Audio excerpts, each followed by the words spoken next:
2025년 10월 5주차 주간 아파트 시장 동향 보고서 같이 살펴보겠습니다. 이번 주 시장을 딱 한마디로 하면 디커플링인 것 같아요. 그러니까 매매 시장은 좀 잠잠해지는 분위기인데 전세 시장은 여전히 뜨겁거든요. 네, 이렇게 두 시장이 왜 서로 다른 방향으로 가는지 오늘 그 얘기를 좀 자세히 해보려고 합니다. 우선 매매 시장부터 볼까요? 전국적으로 상승세가 좀 주춤했어요. 특히 서울이랑 수도권이요. 서울 아파트값 이게 39주 연속 오르긴 했는데 상승폭 자체는 2주 연속 줄었더라고요. 그리고 그 매수 심리 보여주는 매수 우위 지수 있잖아요. 이게 전주보다 6포인트 넘게 훅 떨어져서 79.1을 기록했어요. 아시겠지만 100 아래면 팔려는 사람이 더 많다는 뜻인데 80 밑으로 내려갔다는 건 매수세가 상당히 위축됐다. 뭐 이런 신호겠죠? 네, 맞아요. 그 하락폭이 생각보다 좀 가파른데요. 이건 이제 시장 참여자들이 일단 좀 지켜보자 이런 관망세로 돌아섰다 이렇게 볼 수 있습니다. 가장 큰 이유는 역시 10월 중순에 발표된 부동산 추가 규제 이거랑 또 계속 부담이 되는 고금리 이게 크다고 봐야죠. 정책 발표되고 나서 실제로 매수 문의가 많이 줄었다는 이야기도 현장에서 들리고요. 네, 불확실성이 커지니까 일단은 좀 멈춰서 상황을 보려는 거죠. 그렇죠. 지역별로 보면 온도차도 여전하고요. 경기도 비슷합니다.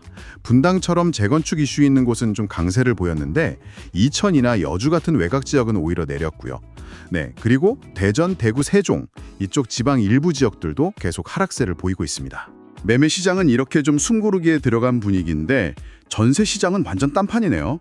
전국적으로 33주 연속 상승이고 특히 서울은 상승폭이 0.14%에서 0.17%로 오히려 더 커졌어요.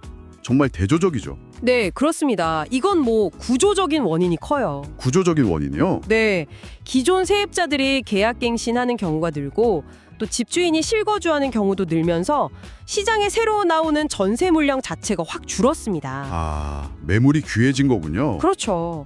거기에 이제 가을 이사철 수요도 있고 재건축 이주 수요까지 겹치니까 전세 가격이 계속 오르는 거죠. 네네. 서울에서는 송파구나 강동구가 0.33% 올랐고 광진구는 0.57%나 급등했어요.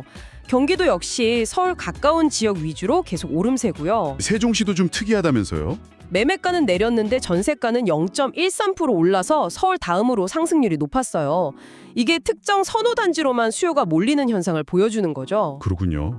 10월 5주차 시장의 핵심 키워드는 결국 디커플링입니다. 네, 정책 변화나 금리 부담, 또 심리가 위축되면서 좀 급격히 식어가는 매매 시장하고요. 반대로 구조적인 공급 부족 문제 때문에 여전히 불안하게 상승세를 이어가는 전세 시장, 이 두 시장의 뚜렷한 엇갈림, 이게 현재 상황인 거죠. 네, 확실히 정리가 되네요. 매매 시장은 일단 숨고르기에 들어갔고 전세 시장의 불안은 계속되고 있다. 그렇습니다. 이런 관망세가 언제까지 갈지는 좀 더 지켜봐야겠죠. 다만 전세 가격이 계속 오르면 그 압박이 상당하거든요.